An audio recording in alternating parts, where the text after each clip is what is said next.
Surgery లేకుండా sciatica, spondylitis, frozen shoulder కి కేవలం 45 నిమిషాలలో నొప్పి లేని అత్యాధునిక చికిత్స ప్రాణ పెయిన్ క్లినిక్. పాన్ ఇండియా మూవీలా 1000 కోట్లు కలెక్ట్ చేయకపోయినా లాభాలు అంతకంటే ఎక్కువే. ఇండియాలో 5-6 భాషల్లో రిలీజ్ కాలేదు, ఒక్క తెలుగులోనే విడుదలై బాక్సాఫీస్ ని మడత పెట్టేసింది. సినిమా రిలీజ్ అయిన 20వ రోజు కూడా రికార్డు సాధించిన ఆ సినిమా ఏంటి? Have a look.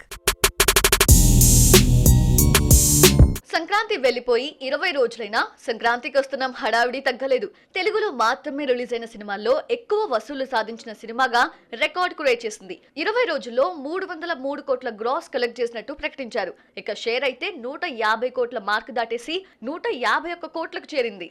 భారీ లాభాలు ఎలా ఉంటాయో సంక్రాంతికి వస్తున్నాం చూపించింది. సినిమాను 50 కోట్లకు అమ్మితే 151 కోట్ల షేర్ తో 100 కోట్ల లాభం తీసుకొచ్చింది. ఎంత క్రేజ్ ఉన్న ప్రాజెక్ట్ అయినా బ్రేక్ ఈవెన్ అయితే చాలనుకుంటున్న టైంలో మూడింతలు లాభాలు తీసుకురావడం విశేషం. సంక్రాంతికి వస్తున్నాం అల వైకుంఠపురంలో రికార్డుపై కన్నేసింది. తెలుగు, మలయాళంలో రిలీజ్ అయిన అల వైకుంఠపురంలో 160 కోట్ల షేర్ కలెక్ట్ చేసింది. ఇంకో 9 కోట్లు వస్తే సంక్రాంతికి వస్తున్నాం టాప్ లో నిలుస్తుంది. అది ఒక్క తెలుగులోనే రిలీజ్ అయి ఈ రికార్డు క్రియేట్ చేస్తోంది. తండ్రి రిలీజ్ తర్వాత వసూలు తగ్గినా సినిమాకు ఇంకో 10 నుంచి 15 రోజులు లాంగ్ రన్ ఉంటుందని అంచనా. ఇప్పటి వరకు రోజుకి కోటి రాబడుతున్న సంక్రాంతికి వస్తున్నాం ఓవర్సీస్ లో $3.5 మిలియన్ తీసుకొచ్చింది.